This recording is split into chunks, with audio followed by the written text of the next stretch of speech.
Long ago, in the village of Okungala, there lived a man known far and wide for his wealth. Chief Amara was a proud man, rich in gold, cattle, and land.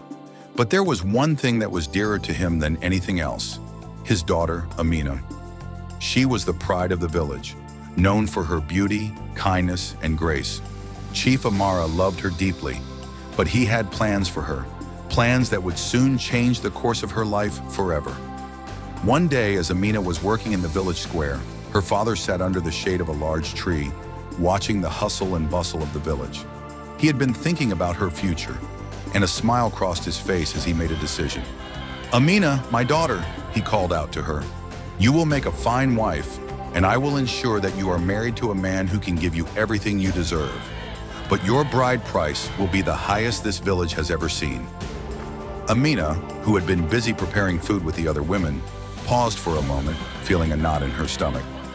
She knew what her father meant.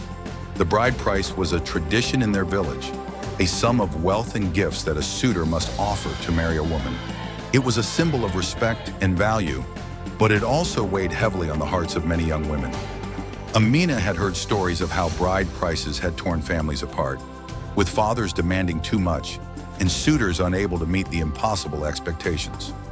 "Father," Amina said softly, "I don't want riches or gold. I want love, respect, and happiness. Isn't that enough?" But Chief Amara shook his head, a stern look in his eyes. "You are my daughter, Amina. You are worth more than any man can offer.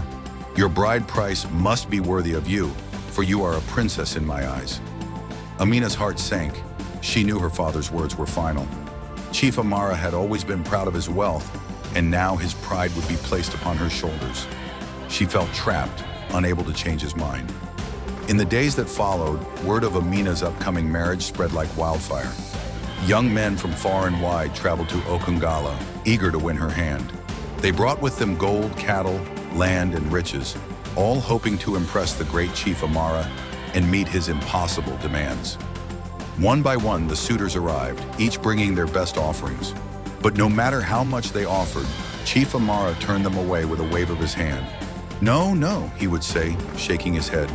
"This is not enough. My daughter is worth more than this." The villagers began to whisper, and the marketplace grew quieter with each passing day.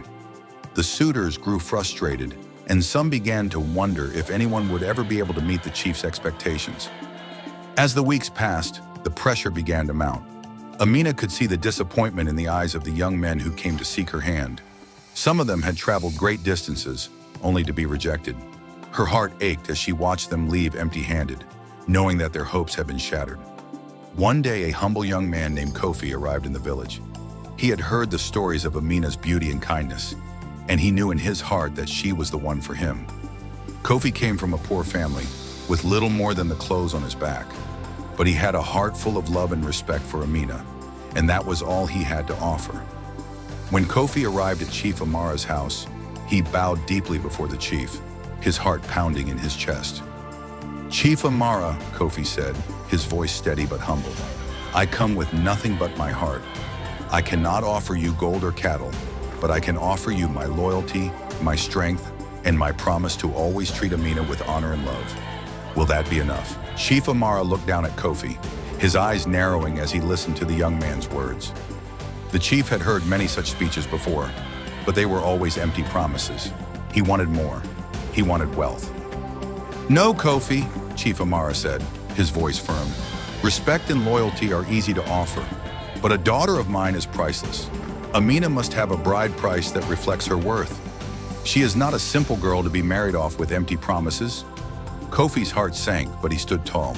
"Chief Amara, if love and respect are not enough, then what is?" Chief Amara turned away, his mind already made up. "Amina is worth more than you can imagine. You will never be able to pay the price I have set." Kofi, with a heavy heart, turned and walked away, but not before he caught a glimpse of Amina, standing quietly behind her father. Their eyes met, and she gave him a sad smile, her own heart breaking. The next few days were filled with disappointment. More suitors came, each offering greater sums of wealth, but Chief Amara turned them all away, unsatisfied. His pride and greed had taken hold of him, and nothing seemed good enough for his daughter. But then, as the days wore on, a strange thing began to happen. The villagers, once filled with excitement about Amina's marriage, began to whisper among themselves. They spoke of the chief's greed and the impossible bride price. Some of the younger men who had once hoped to marry Amina began to question the chief's intentions. They saw how his pride had driven away so many suitors and how the village had become divided over his demands. The village began to grow restless. The elders, who had always respected Chief Amara, began to murmur among themselves. They knew that something had to change. One day, as Amina walked through the village, she met an old woman, wise beyond her years, who lived on the edge of the forest. The woman had seen many things in her time, and she had heard the stories of Chief Amara's pride and Amina's plight. When she saw Amina, the old woman called her over. "Amina, my child," the old woman said, "I see the burden you carry. You are trapped by your father's pride, and the curse of his greed will fall upon you if you do not break free. Go to your father, but remember, no man should be bought with gold or cattle. The true worth of a woman is in her heart, her kindness, and her love." Amina nodded, understanding the old woman's words. She thanked her and made her way back to the village. That night, as the moon rose high in the sky, Amina returned to her father's house. "Father," Amina said softly, standing before him, "I cannot live in this way. You have set a price on my life, but no price can measure the worth of a woman's heart."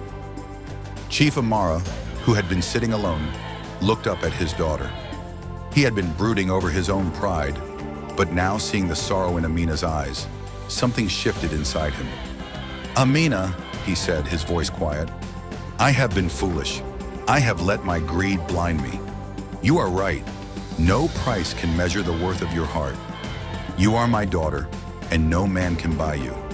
Tears welled up in Amina's eyes as she hugged her father tightly. "Father, I want to be loved, not bought. I want a life filled with respect, not gold." Chief Amara held her close, realizing the truth of her words. The curse of greed had been broken, and the love between father and daughter was restored.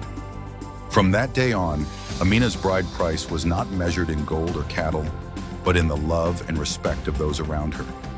Chief Amara had learned that the true value of his daughter was not in the wealth she could bring, but in the love she carried within her heart.